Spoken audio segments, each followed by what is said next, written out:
Sa cellphone videong ini, mahihiling ang pagkakaanod kan tulong estudyante na nagpumirit na makabalyo sa spillway na may nagraragasang tubig baha sakop kan Barangay Pambohan, Mercedes, Camarines Norte, alas 11 nin ugto kan nakaaging Lunes, Enero 8. Istorya kan uploader na si Joyla McFarland, kasabay kan mga pauruling estudyante, mabalyuman kuta siya sa nasambit na porsyon. Alaga dai na siya nagpumirit pa na makabalyo huli sa patanid kan sarong residente na delikado na ang spillway.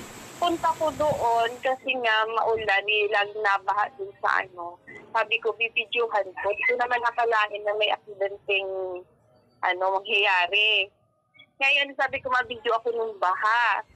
Ngayon, yung palabas na yung mga estudyante, pinalabas at cancel yung pasok. Kasi nga maulan. Ngayon, sila nagtawid. Pero sabay-sabay naman sila kaya lang yung mga nauna, nadulas.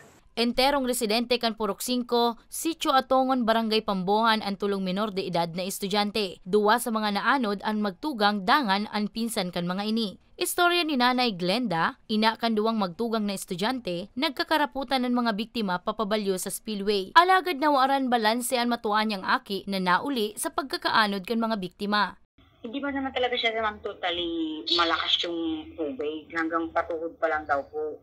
Nung patawid na po sila, bigla daw kasi lumakas yung agos. Nasa gitna na po sila, di na kaya bumalik. Tsaka na-outbalance po yung panganay ko. Parang nahila na po. Kahit napatayo yung panganay ko, ma'am, na-outbalance na din yung sumunod sa kanya. Nadala na po sila lahat.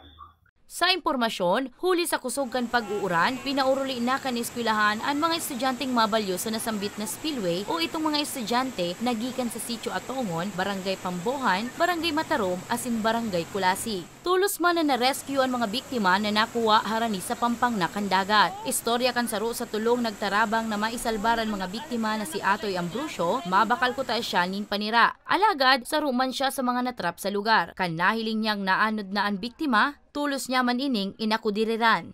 Opo. Po yun, ma'am. Isa po, yung isang, yung natural na tao, nagtatawid na po siya ng mga ibang estudyante. Sila po naabutan dun sa gitna ng lakas ng tubig. Kaya nung naanod yung bata, yung tatlo, tumalon na rin siya. Tapos kami po, tumakbo lang po kami ng dalawa.